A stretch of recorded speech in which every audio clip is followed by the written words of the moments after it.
Well, this week New Zealand gained another world champion. In fact, he's been world champion before, but during the week, Speedway star Ivan Mauger gained his 6th World Solo Speedway Championship. An intelligent, fierce and sometimes controversial competitor, the Christchurch-born Ivan Mauger now writes himself in the record books as the only man to win 6 World Solo titles. This is probably his greatest title out of the 300-odd individual titles that he's won. Well, after the triumph, the return home. And a few days ago, Paul France witnessed the Flying Kiwis return to his Hull club in England.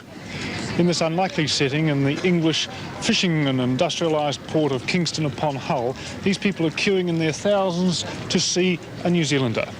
They're here at Hull Speedway track to see the man who set a world record by taking his 6th World Speedway title. They're here to see Ivan Mauger. Ja, dat is een feit. Hij kan niet doen, hij goed. Ja. Ja. 9 times world champion, really good for being world champion.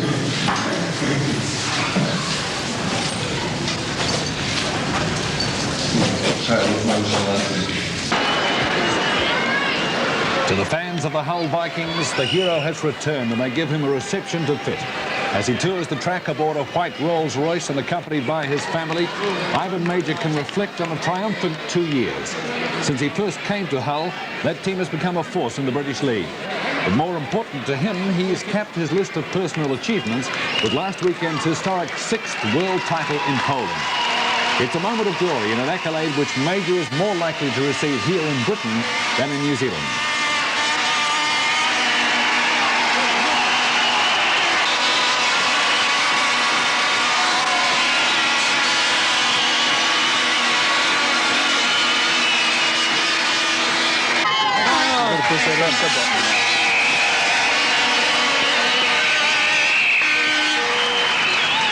Well, I'm very proud to have won this at last, especially at Katowice, where I've had a problem in the last 2 world finals there, so it was particularly pleasing to win it on that track. And I'd like to thank my wife and family for all the support they've given me, and just like to say that last year and this year have probably been 2 of the happiest years I've had in Speedway. Brian and Ian are very nice to ride for, and all you people at Hull have given me a lot of support. I'm quite pleased that we're way up in the league, and I hope now that we can win the league, because I've won the league with each club I've been with, and I've been world champion with each club. So I'd like to win the league with Hull. And I'd just like to say a big thank you to Kelly now, because I think it was about heat 15. Kelly was out against Michael Lee and Ollie Olsen, and they were both, I think Ollie was a point behind and Michael was up with me then. Before he went out, Ian and I said he had to beat one or the other of them to make it a bit easier for me in the next 2 races, and he went out and done the 2 of them. So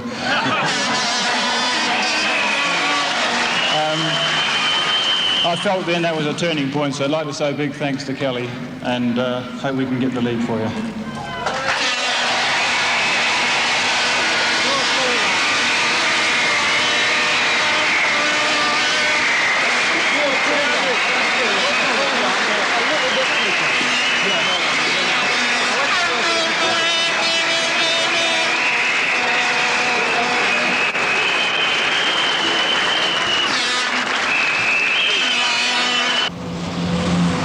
The background to those scenes at Hull begins here on the southern outskirts of Manchester, a couple of hours away by car.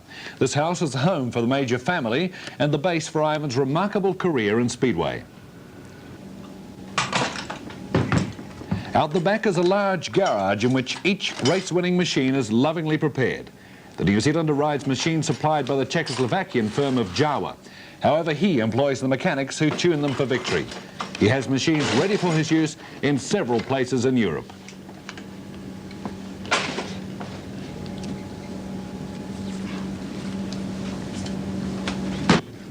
Speedway is an odd mixture of daring, technique and sheer speed. These ungeared machines hit 60 miles per hour and are driven to the limit in the short races around the tight, slipping track. A bike which responds consistently and reliably is a big help, and a lot of the winning is done here in Ivan's workshop. Reliability more than anything. But, you know, when you tune them up to be really fast, they do become a little bit unreliable. And these particular bikes, we've just got to make sure the frame's always straight, because you can work very scientifically. Until your wheels are in line, you don't really go fast. Also control everything by the throttle and body balance and body lean. So the carburation's got to be very good, and we're putting an old engine in here for tonight, but really what I'm doing now is trying to build out. All my good stuff's gone away, and I wasn't in a fit condition the other day to bring a spare carburetor back. So now I've got to get one of this bunch of old carburetors and make a good one up out of the lot. And that's what I'm trying to do now. It's working anyway.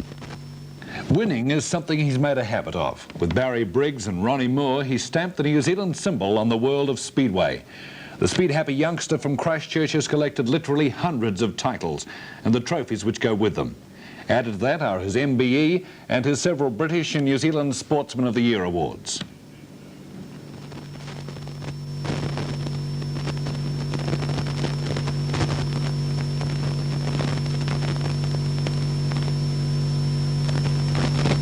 Did you think you really had a chance of winning this again? Well, yes, sure. That's the only reason I've kept on going. After so many World Championships, the ordinary international ones don't appeal to me too much. But I only put about 80–90% effort into them, but I put 110% into the World Championship, always. Last year you lost through bad luck, mechanical failure. Were you worried that the same thing was going to happen again this time? Well, yeah, the track where we've just been in Katowice in Poland, it hasn't been very kind to me. 1973, I crashed in a run-off with a Polish fellow, and 1976, the year Peter Collins won it. That year I won all my races except one, and I was about 40 yards in front in that one, and the centre of the carburetor broke. So that's twice I've narrowly missed it at Katowice. So I figure that track owes me one. Was it a difficult title to win? Not really, because it's not the hardest one that I've had to win, I don't think, because there was only really 3 or 4 boys who could win it. There were a lot of good riders in it, and there was quite a few spoilers, but there was only really 3 or 4 outstanding ones who the winner was going to come from. Did you intentionally try to stay out of trouble in the series? Well, I always try to stay out of trouble, because the guys that get into trouble don't end up winning it. But quite surprisingly, I've done a lot of fast times, and I say surprisingly because for a long time when I was a kid, I used to have bad equipment, and I lost a lot of championships which were quite big for me then, through motor trouble on the last lap and so on, because I was trying to break the track record and win the event and do the whole bit. And I learned then at quite a young age that all you've got to do is win the race. So I don't normally do fast times, but I did do a few fast times. There were a couple of wild boys in there, and when I made the start in front of them, I went as fast as I could for a couple of laps, just to keep clear, just to get out of the way. Yeah. Well, what does the person who's won 6 World Speedway Championships do next? Try to win 7.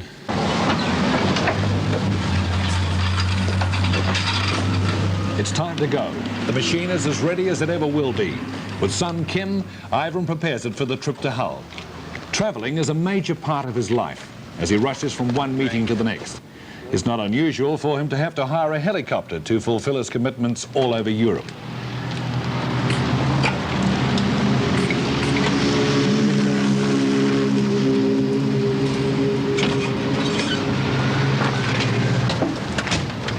This time, it's a little more leisurely, although not much. And his wife Ray and the family are all going for the triumphant return to the home club. For a world champion, such a moment provides glory, but it also provides the tension of being expected to put on a top-class performance.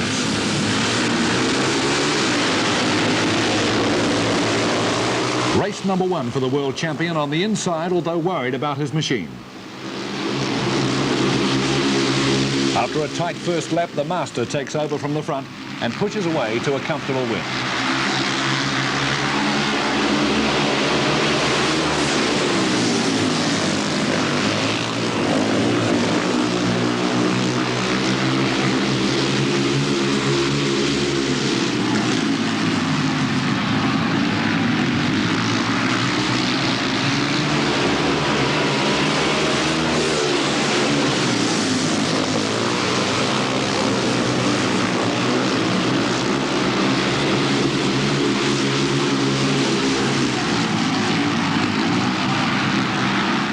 Ivan Mauger, a real champion. We hope to see him back here in New Zealand in the summer for a good welcome home as well.